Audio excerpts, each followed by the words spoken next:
Well, today's going to be a little different than normal. I spent a lot of time deliberating on what today's episode was going to be about, and I guess we're going to be talking about one of my favorite video games. So let's strap on in and analyze the two sides of the coin that are Demacia and Noxus in League of Legends.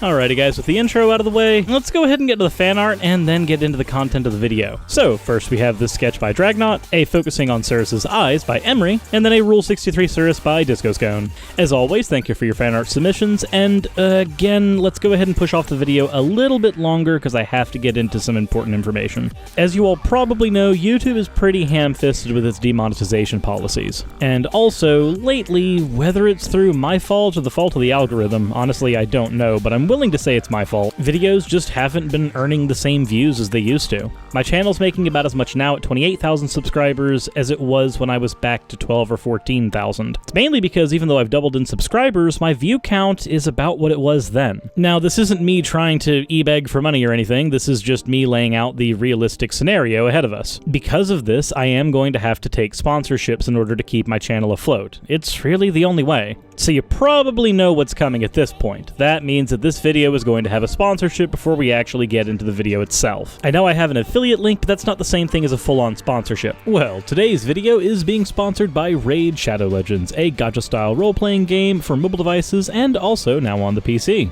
Unlike most mobile games on the market, Raid Shadow Legends has incredibly well-detailed character models, and they are just really pleasing to the eyes. Raid also has a fully voice-acted story mode, which is another rarity for mobile games. It also has an arena mode, and that's for those of you that appreciate player versus player content. The campaign itself is turn-based, so if you like old-school Final Fantasy games or Pokemon games, then you're already equipped with the skills you need to start out playing Raid Shadow Legends. If you're interested in playing Raid Shadow Legends specifically with me, then you can check out the description for the download link. Whether you decide to play on mobile or desktop, the game is cross-compatible, so you'll never lose your data or have to start over. Also, if you start now, they do have a 7-day new player reward program that will grant you a bunch of really good starting equipment and a new epic champion to help smooth out starting out your game. And if you've ever played any gacha-style games, then you know that stuff like this is incredibly helpful. In my opinion, while the mobile version of the game has really good graphics, the desktop version of the game is pretty impeccable by comparison, especially if you have a high enough hertz monitor to see it in higher than 60 FPS. Though I personally play on mobile because it's easier for me to play while I'm editing, but please don't tell anybody I told you that. I'm supposed to be working. The footage you're seeing right now is actually from my screen. I'm using auto battle mode, which is just one of the systems the game has set up to make it feel less tedious if you feel like you want to grind out some levels so that you can be better prepared for greater challenges later on in your gameplay experience. This way you never have to feel like you're actually grinding out on content, and you can instead just have the positive experiences the game is willing to give you.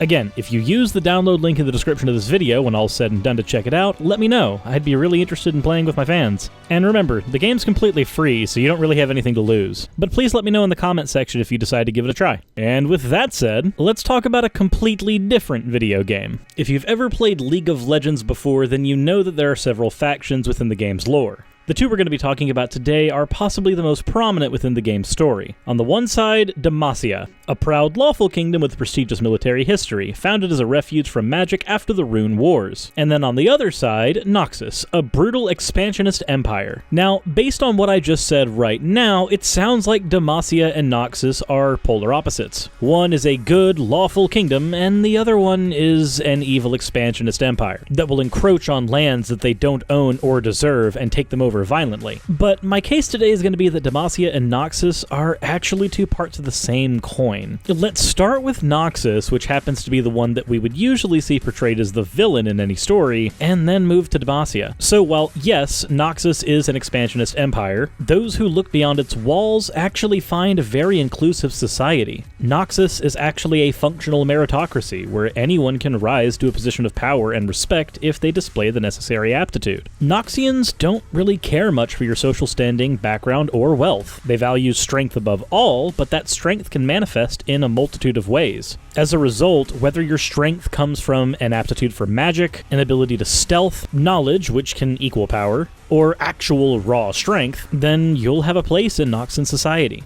Oh, and as for the expansionist empire part of things, that's because their central government is located in an inhospitable steppe.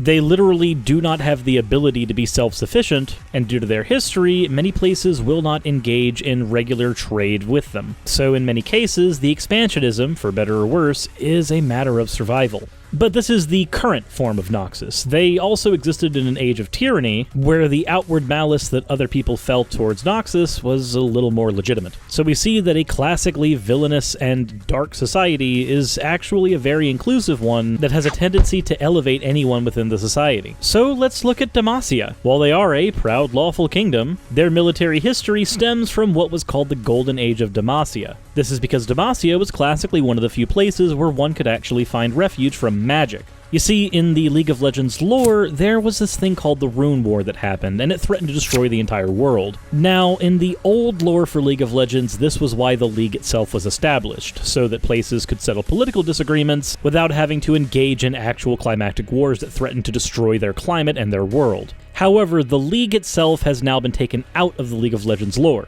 Now, post the Rune Wars, actual wars and conflicts still occur. Due to these conflicts, Demacia started having a very powerful military, but they were incredibly insular. The society was incredibly defensive, valuing honor, justice, and duty. But because of the history that the nation had with the Rune Wars, their attitude towards magic was to flat out deny that it could ever even encroach upon their borders. But the funny thing about magic is that in many cases in League of Legends, it's hereditary. So while we have this clean-cut, prestigious, heroic society, they nonetheless end up showcasing a large xenophobia towards anybody who has magic, something that, again, people can be born with and have no control over. This is actually the central story around a character named Lux. As a character, she grew up dreading discovery and exile from the nation that birthed her. It didn't help that the spotlight was always shown on her because she was born to the Crown Guard family. This is a bit of a problem when you consider the fact that the Crown Guard family are actually incredibly prestigious within Demacian society, having a history of giving their children up for the military, and then those military members birthed from the Crown Guards, earning their namesake by literally guarding the monarchy. It's very hard to hide your gifts and aptitude when you are literally next to the royalty at all times, and thus constantly in the public eye.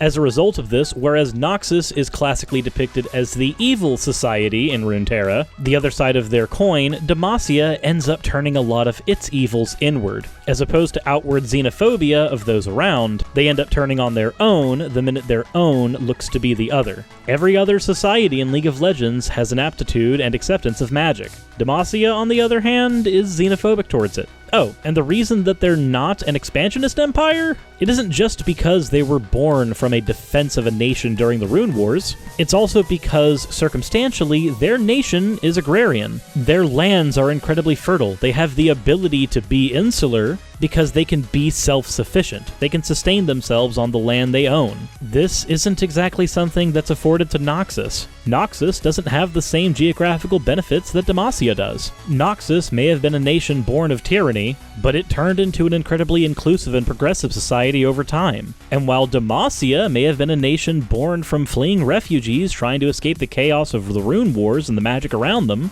it ultimately turned into an insular and xenophobic society. I find a narrative like this honestly pretty fascinating. While it's nothing new in media to take a nation that's depicted as classically good and show the corruption within, it is interesting to show two nations on two sides of the same coin. Circumstantially, Noxus ended up having to be an expansionist empire, but that means that they harmed those around them. Likewise, circumstance birthed the insular nature of Demacia, but because of that nature, they end up being xenophobic to the point where they're willing to exile those from within, over nothing more than something passed down to them genetically at birth, regardless of the useful military applications that magic has in the League of Legends universe. So, that does bring up a few questions. Aside from the obvious questions about whether or not you're going to be playing Raid Shadow Legends after my sponsorship in this video, but the questions I have for you guys are this. Which society do you think you would be more at home in? The inclusive yet expansionist one of Noxus, or the insular yet xenophobic one of Demacia? Let me know in the comment section below, and also, please let me know your reasons why. There's a lot of lore behind these two societies in the League of Legends universe, and Runeterra is a big place. I wouldn't mind covering more. Hell, this video only covered a very little bit as it is. And this also gave me a chance to do something a little different on my channel. So if you like this kind of video, please leave a like and share it with your friends. And again, Demacia or Noxus, let me know in the comment section below. Hopefully we can get some good conversations going there. I know that there are people who are huge fans of the characters in League, but please don't let your bias towards any particular character paint your decision down below. This is a lore conversation. Just because you happen to stan Garen and his massive biceps doesn't suddenly mean you need to discount Darius. Anywho, with that said, I hope you guys enjoyed, and as always everyone, insert end of video tagline here.